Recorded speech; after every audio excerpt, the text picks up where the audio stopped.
Hey guys, Banana Lock here. Welcome back to another Watch Your Realms video. This is going to be a long video. We have done a lot of data collection, or rather my friend has. And we just basically wanted to talk about the state of the game, where we're at the moment, and how do we feel about it, moving forward. So Laguna 46, he's one of our friends I met on Discord very recently. We actually had another friend, Kyra. So we're just talking about it, and we decided that it would be good to actually take a look at all the heroes that were ever released in the game since launch. How has that frequency been? Have we seen any changes? And should we be worried about the way that units are getting released in recent times? So we definitely had a lot of new units released into Arena that are changing metas quite a bit. So if we head right in, we take a look at Winnella's account. In the last 3 months or so, we had Erlangshen, Velara, Erlis, and Citra, all 4 units disrupting the arena meta in one way or another. And I think that could or could not be a concerning point, given how uh, these units have all mostly been non-lots. There's no guaranteed way to actually get them. They are not limited units. So let's actually explore the release timeline that we've had and talk about that more in detail. So first of all, big shout out to Laguna for actually creating these slides. In case you cannot tell, it is done quite professionally. I am pretty convinced that he does slides for a living to a certain extent. I wanted him to hop on this video with us to actually, talk through this. Unfortunately, he couldn't make it due to scheduling conflict. In terms of my timeline and his, because we live on different time zones. But big shout out to him. Without this, I think we wouldn't be able to get a very clean look on all the hero releases that we had so far. So this has been broken down by years. We have 2023 all the way to 2025. So we'll go through it chronologically, also touch on some baselines here, how this has been created. So first of all, this entire timeline started from 13 July at game launch. I started the game a few days after launch. I was there for the first ever 2x 10x banner, which had Zilitu, Zealous, and Salazar. And bear in mind, these are launches. If there are banners, they won't show up here. So sometimes you see lesser heroes in that month. It doesn't mean there was no banners. We only had banners for older heroes in that regard if you're seeing lesser units then. Alright, and there's a few color coding here. I'll leave you to decipher it. But basically, the grayed out ones are the units that were, released as fusions and then later added to the game. Also, we want to answer a few questions here. Have the amount of units that's been released in the game increased in the last few years? Are we seeing more of certain units? So regular units, ancient units, lot or non-lot? And is that really power creep? Or, is it just something that, is made up by players who've been here for a longer time and seen significant changes? And also, what's the logic? Is there any holiday seasons, or are they trying to change the meta? And also, whether we are seeing a certain class getting more units into the game. And last but not least, are these cash grabs, or, are they aligning with certain, events that are going on, like Thanksgiving, Halloween, so on and so forth. All right, so here's the list we have. We're gonna just dive into certain units that made changes to the game, in my opinion, because I've been here since the start. First ever banner, Zilitu, Zealous, Salazar. I think that's pretty straightforward. Zilitu was probably one of the best single target units back then. We also had Salazar, a very solid fighter. Zilitu, I think, will be better than Salazar in this case because of the fact that she can hit air as well. And that was the first ever banner. It was a great one. And in that July banner, which is not added here as well, we had the first ever 1+1 banner. So there was a lot of controversy around that because when they released the 1+1 banner, they did it on a Sunday after people had exhausted all their summons on the other banner, which was not great. And they didn't actually give a lot of summons as compensation. So lots of people wind up not actually being able to experience that 1+1. And I recall that that 1+1 banner came as a celebration for I think 10,000 or 100,000 game downloads, because that was the first month that the game ever launched, and clearly it was doing so well. So that's the first controversy that we ever had. August was pretty straightforward. The first ever limited with Captain Riv. We also had the first two set of bonded units, Silas and Vienna, along with Arrogance and Result. But this banner releases are not, this hero releases are not that significant because we already had them on Forerunner. They were not changing things per se. And then we had Gun, Deza, that was the release of the chaotic units. They didn't have a banner. It was just an ancient naked banner, like the one that we had a few weeks back. I actually got my gun in this particular banner. That was pretty cool. And yeah, that's basically it for August. And then we move on to September. This was where two very defining units came out. We had Hex, which was the best single target unit in Guild Wars 4, sorry, Guild Wars 1 Nightmare 4. A lot of Krakens went after him for A5. And we also had Valeria Brokir. Brokir being known as the best tank in the game and still is today. And then we have Valeria, which single-handedly defined single target arena. Bear in mind that arena back then was very different. The HP deduction method is very foreign compared to what we have now. Basically, what happened then was that whoever cleared the waves faster, the guy who clears it slower will end up actually losing by taking damage for the amount of creeps left when the other side has cleared, their waves. So Valeria became really good there because, in single target arena, there was just no one that was cost-wise as cheap as her and could actually survive that long. You also had Cornelian that could revive her back then, which she can't now, and Valkyra as well in the mix. And then after that, we had Saga. This launch was pretty interesting because he became the ultimate leaderboard reward. So now we have the hero packs. What we had back then with Saga was that the top 3 units would just get a copy of Saga. The question mark here is whether this release method was the same as Sokadin's. So when Saga was released, we're not sure if he was only obtainable from ultimate leaderboards like Sokadin's, which we'll touch on later, but that's a question mark. Leave it down in the comment section below if you remember. Korea Kineza, pretty lackluster month in October, nothing too crazy. I do recall we had a Halloween event that was going on that was pretty cool, but I don't remember any crazy banners back then. And then November, we had our second limited Fauxia, which a lot of people didn't really like, where Aelin, Constance, Laura, Sokadins, all of these units basically didn't really change anything. Constance didn't really change the Nightmare 4 meta because the Laura's were still far more superior in terms of placement positions.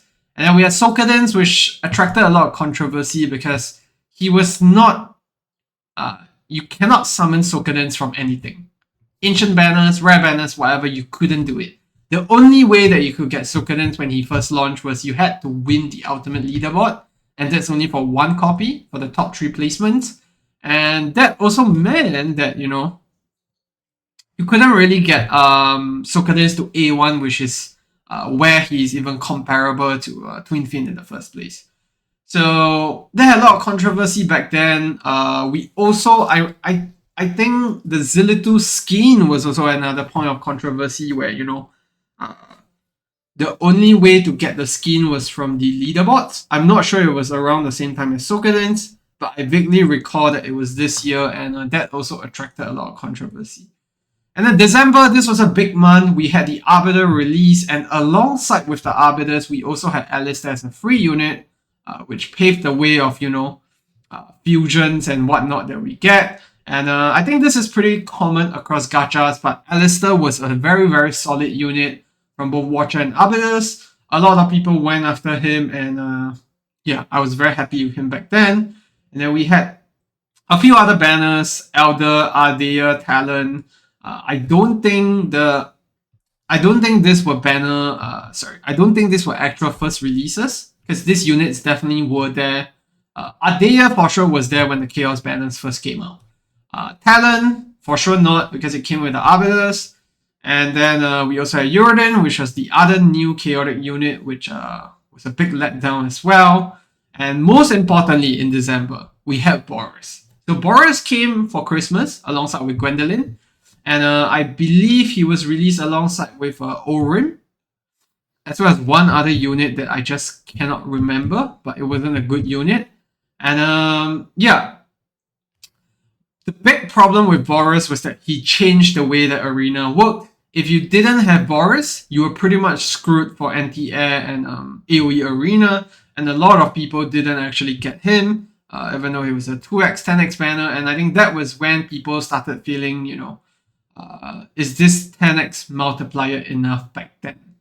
So that sums it up for 2023. I think the big power creeps here were really Valeria for Arena, as well as Boris. And then we had the new units like Arbiters, which was Pope, but there was no, banner for him. So you really were just going after random summons, trying your best to actually get him.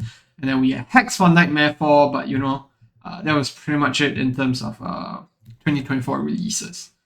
So now we move on to 2023 releases. Now we move on to 2024.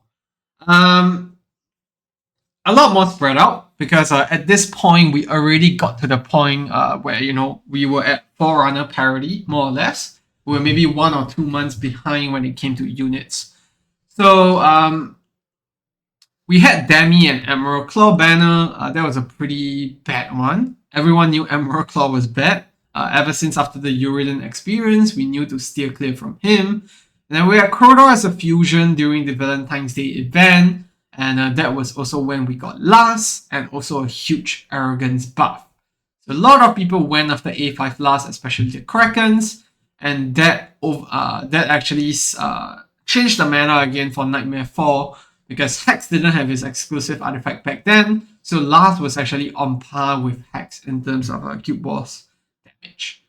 And then in March, we had Artemis, the next anti-healer in the game after we got Lucia last year. And then we had Valderon that was launched, but there was no banner. We only had the banner closer to the anniversary. And that was the first ever second gen lot in terms of Ancients. And till now, that is only now we have Nestia, but we don't have a second Arbiter lot yet. And then in April, we had Edith, we had Faustia rerun again. Edith was a very interesting one. A lot of people were actually dodging her. I do seem to recall that she was on a banner with someone that was pretty good. So a lot of people went after that banner but got Edith in the process, and we're not sure why. But once the new gear dungeon launched, we then realized what Edith was for. So that was also when we started to get these random releases of units that didn't actually make sense anywhere, that turn out to actually be essential in certain contents down the road. So after that, we had May, Magnus, Seraphina, both awful units that no one really cared about. And then we got the second ever Piercer lot, which is Iova. So Iova was a big change as well. Way better lot bonus, does crazy amount of damage himself in certain content. And a lot of people went crazy for that banner. I remember it was with a Canadian, if I'm not wrong. I tried to go after that banner, but I didn't get anyone. And then after that, we had Dahlia and Magda. Dahlia into the game. That was the one and only, actually not the one and only, that set the precedence for Anniversary having 2 limited banners. So we had Dahlia, and I think immediately in the next week we had Anora. Anora still a top tier DPS, but Dahlia still a unit that we don't really know where to use. And then we have Micah as the fusion unit for Anniversary. Single target magic damage marksman that didn't really do that great anywhere. Then we're in it. He was the achievement for Odyssey. So Odyssey is a pretty big update because it was the start of them giving us free soul stones. So Odyssey was the first ever place that you could get free soul stones from, and back then I seem to recall we only got the legendary soul stones. We didn't get the unpolished. So that was that. And then we had Lucius, Ares as the Anniversary banner, and alongside that we had Boris in the mix as well. And something that I forgot to mention is that somewhere between February to April, that's when we got the Boris nerf as well, which changed him quite significantly to dethrone him from Arena. And yeah, that was when we got Boris again. And by the time we actually got Boris here, I think it was kind of late. He was not really meta in Arena anymore, unfortunately, and we had a lot of other better units by then. And then June, alongside with Honora, was also when we got Imret, the second ever unnameable unit besides Ajax. And Imret came alongside with Valderon, which was the first ever double lot. Not really the first ever double lot. I think the first ever double ancient exclusive lot that we got. Because I do seem to recall that we had a Morgan or Torador, or there was some double lot banner somewhere along the lines as well. And then July, this was where the true anniversary was, because the game first launched in 13 July.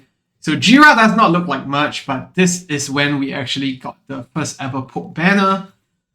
It was Pope alongside Jira. We also had Glaciers on another banner with another random unit. And 1 week after that Pope Jira banner was when we got the Ingrid Talent banner, which was huge. And I remember that's when I actually got Pope. But I didn't get Ingrid back then, and that basically set me back quite a bit.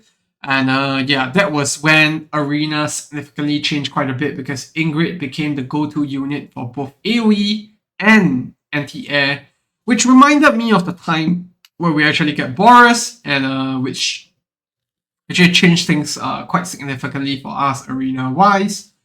And after that, we had September, more fusion. We had a couple of banners here, but nothing too crazy. And then October, Halloween, that was when we got the Kigiri banner. That power crept last, basically. Kigiri was so good that, basically just outclassed last in every single manner possible.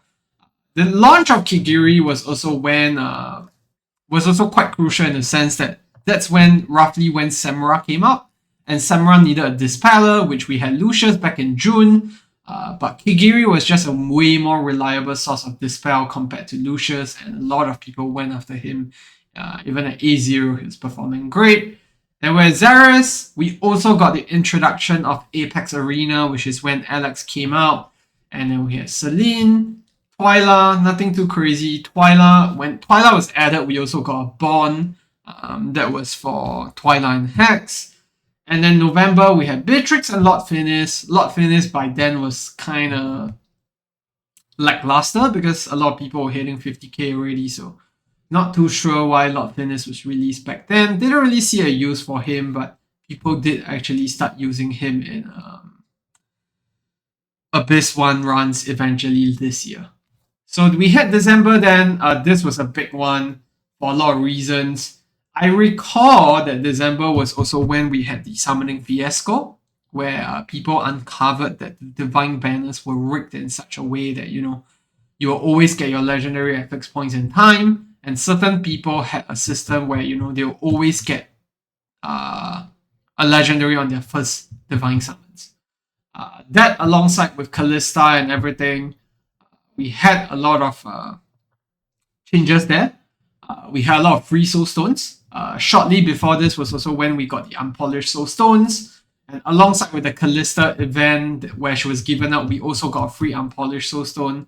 And alongside with that release, we also got an unpolished soulstone added to the game in Odyssey quest. And we also got added the soulstone in both the Gear Dungeon 10 clearances.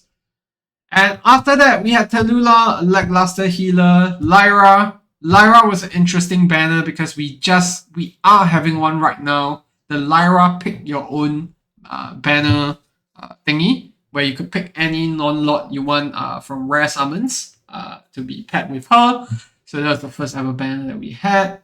Then we had Sun Wukong and Ares. I recall this banner very well because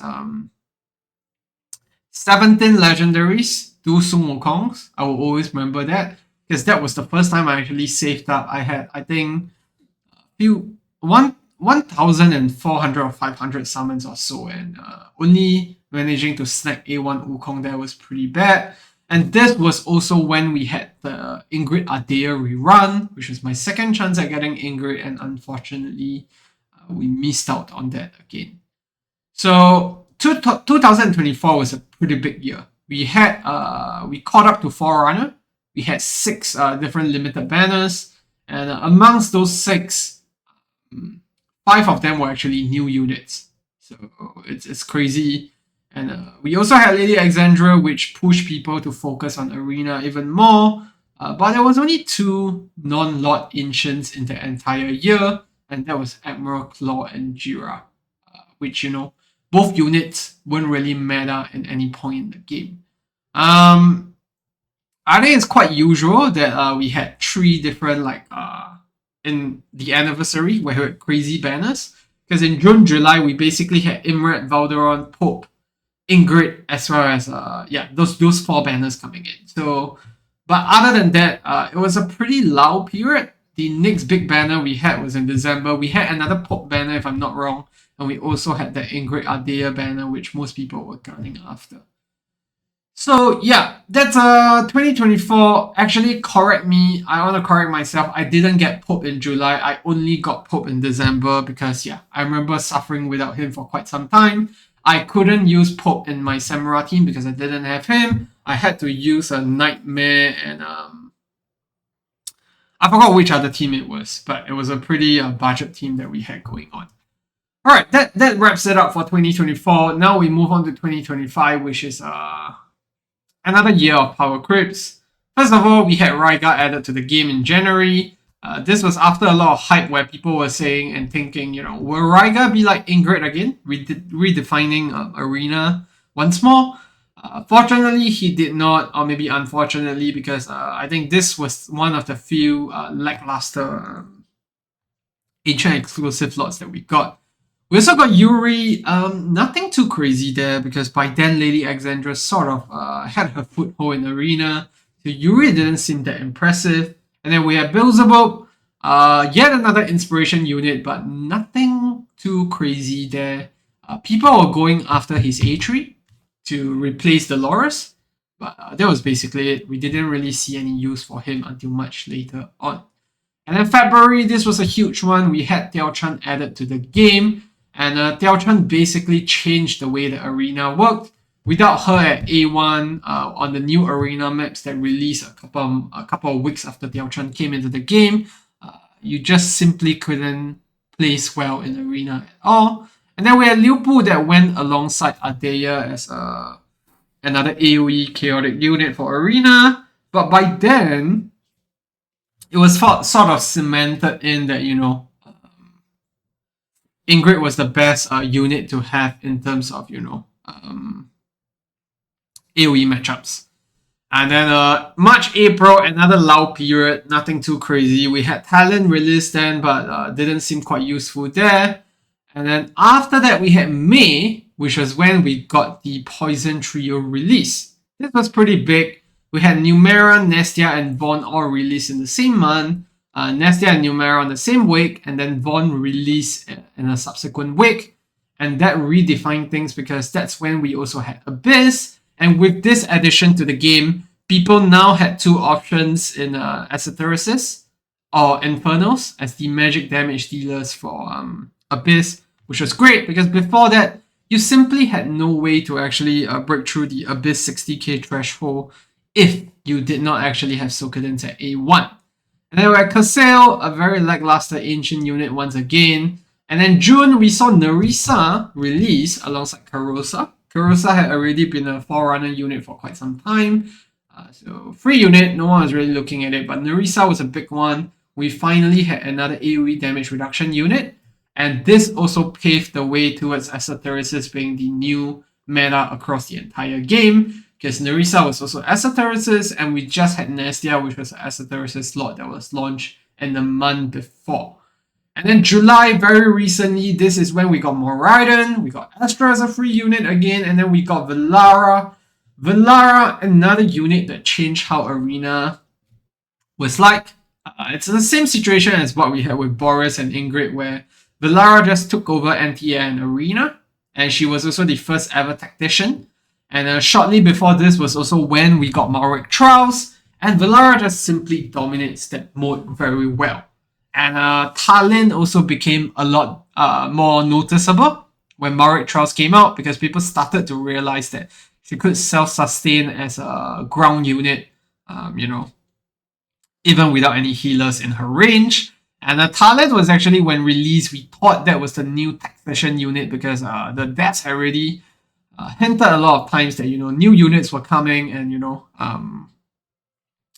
these units will be able to deploy on multiple areas. And we also had leaks of this ancient exclusive unit that can be deployed on Tau and ground. And that was just a troll pose, but yeah, Talin paved the way towards, what we know currently as tacticians, even though she herself is not one. And then August, this is where we had 3 new units again. Once again, Draylin becoming meta in Abyss as well as Arena. Nurcha also becoming pretty meta in Arena right now and very useful for Maoric Trials. And then Erlang, pretty alright unit in NTA. And also yet another unit that people found use for in Abyss. And then in September, just a couple of weeks back, or rather last week, we had Erlis and Citra added to the mix. So you can see here very obviously, ever since the May banners, we've pretty much been getting a lot of new units that's been great. Whereas in March and April, there was just nothing here. January as well, we had Bozobut, but no one really went after him if they were free to play. We had Diao Chan, there was a break, and then this was where people went all out. We had another break here, and then this was where people went all out again. But July, August to September just saw so many back-to-back banners that, it was just very hard to keep up with.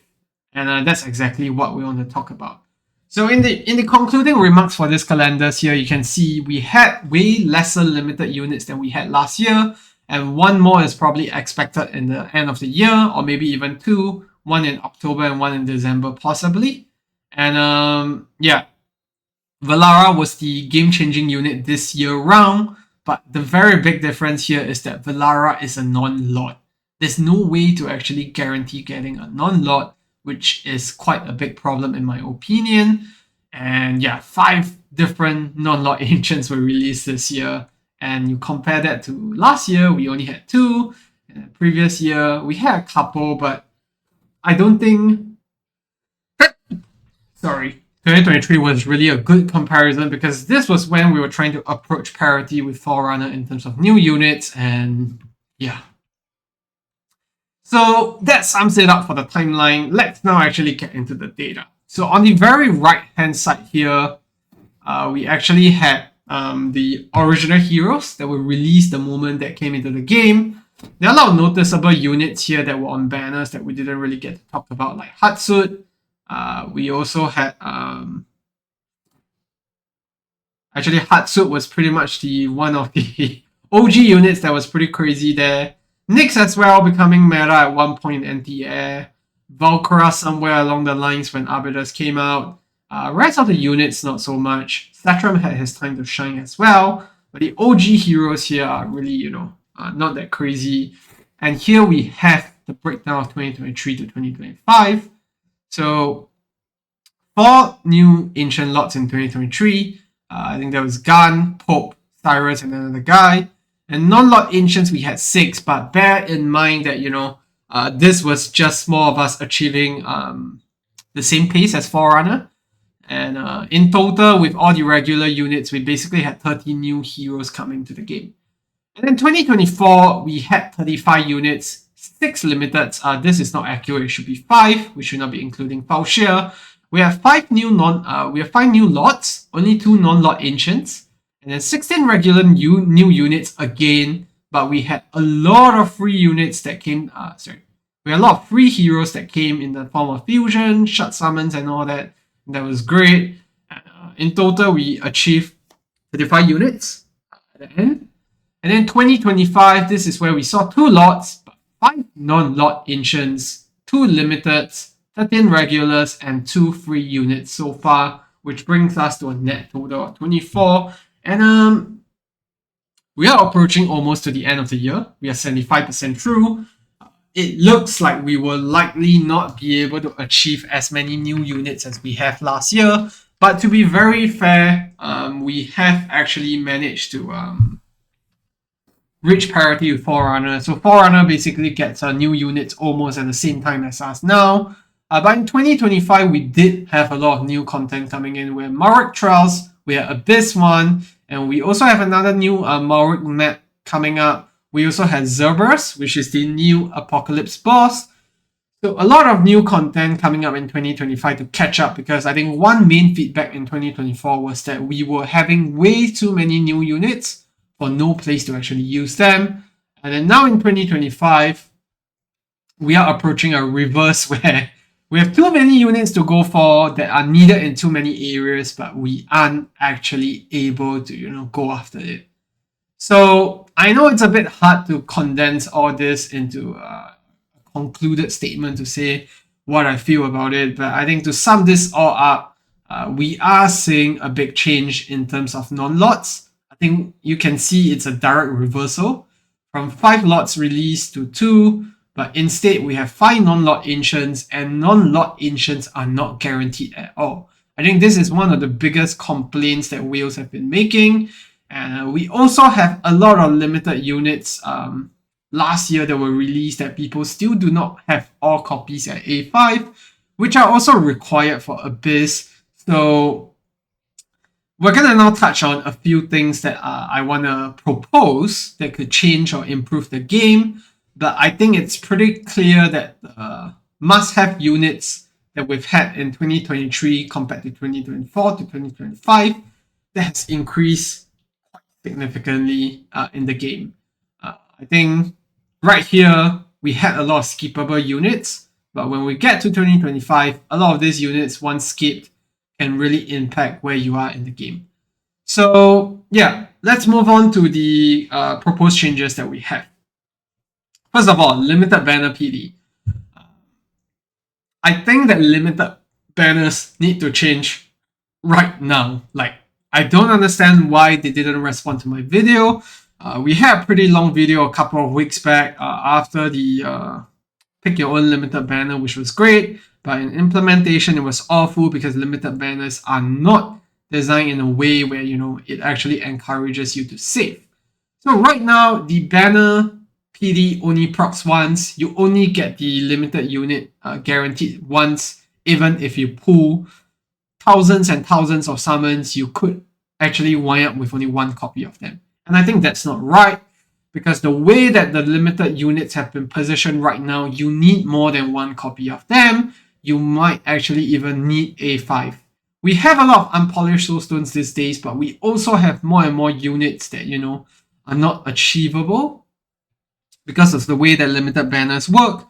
So I really think that it's essential for us to implement some sort of banner PD here. It could be every 5 legendary summoned instead of 3 like the normal banner PD, but something has to change here. We need escalating odds. We cannot keep going after banners and be subjected to RNG, because I'm just not going to be interested in the game anymore if every time I save up or spend on the game, I just do not get the units that I actually need to clear content. Because right now, what am I looking forward to as an endgame player? I want to clear the new stuff, but I wasn't able to hit 60k in Abyss for the longest time until I had poison units that were so strong that they could replace Kigiri entirely, but I don't think that is right. It is a very concerning problem to me, something that they have not been able to address, and I hope with this video they will actually consider something.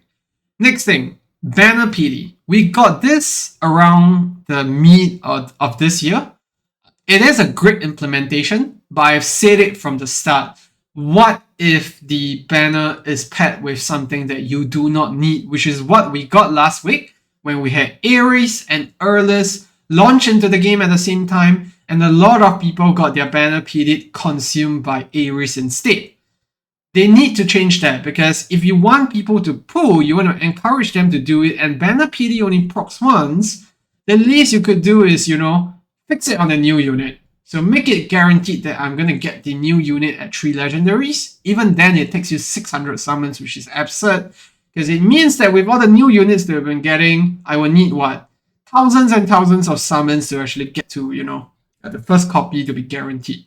So allow them to actually fix it on a new unit, or at least choose the unit that they want the banner PD to be on, because at the end of the day, it could be paired with another unit that's existing in the game that's useful.